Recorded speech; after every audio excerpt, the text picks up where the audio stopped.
என் இருதயத்தில் ஆண்டவர் தான் என் முதலிடத்துல இருக்கிறாரு. ஏன்னா நான் அவரை நம்புறேன். அவர் என்னை நம்பிட்டார். அவர் நீ செய், அதுக்கப்புறம் உன்னை நம்புறேன்லாம் சொல்லலை. அவர் நம்ம மேலே நம்பிக்கையை வச்சு ஒரு காரியத்தை செஞ்சுட்டு போயிட்டார். அதனால தான் இன்னைக்கு நாம் அவரை பின்பற்றுகிறோம்.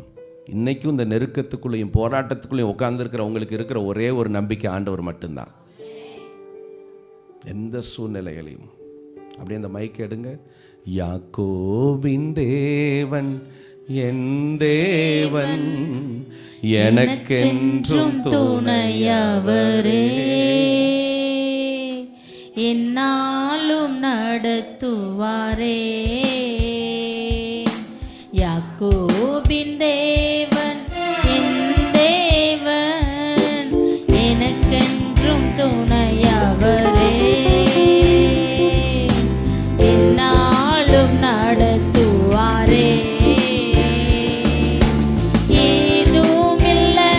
என்ற கவலை இல்லை, துணையாளர் என்னை விட்டு விலகவில்லை. ஏதும் இல்லை என்ற கவலை இல்லை, துணையாளர் என்னை விட்டு விலகவில்லை. சொன்னதை செய்திடும் தகப்பனவர், சொன்னதை செய்திடும் தகப்பனவர். நம்புவேன் இறுதி வரை, நான் நம்புவேன் இறுதி வரை. எத்தனை பேர் சொல்றீங்க ஆண்டவரை பார்த்து?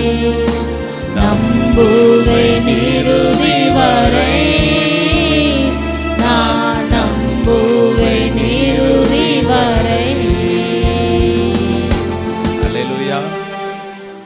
எந்த மியூசிக்கும் வேணாம், அப்படியே சொல்லுவோமா? நம்புவேன் இறுதி வரை, நான் நம்புவேன் இறுதி வரை. அவரை நம்புறத மட்டும்தான் அவருக்கான சந்தோஷம். உங்க பிள்ளைகளுக்கு பலூன் வாங்கி கொடுத்தா ஒரு சந்தோஷம், ஆனால் உங்க பிள்ளைகளுக்கு ஒரு பெரிய புஸ்தகம் வாங்கி கொடுத்தா சந்தோஷம் வராது. அது மாதிரி நம்ம ஆண்டவருக்கு எதையோ செஞ்சு சந்தோஷப்படுத்திடலாம் நம்ம நினச்சிட்டு இருக்கிறோம். கோபுரத்தை கட்டி எழுப்பிட்டா அவர் சந்தோஷப்படுவார் அப்படின்னு இன்னைக்கு நிறைய பேர் நினச்சி கோபுரங்களெல்லாம் கட்டி கட்டி எழுப்புறாங்க. ஆலயத்தை பெருசாக கட்டிட்டா ஆண்டவர் நம்மளை நேசிப்பார்னு நினைக்கிறாங்க. அவரை நம்புகிறதை மட்டும்தான் அவர் நேசிக்கிறார். அல்லேலூயா.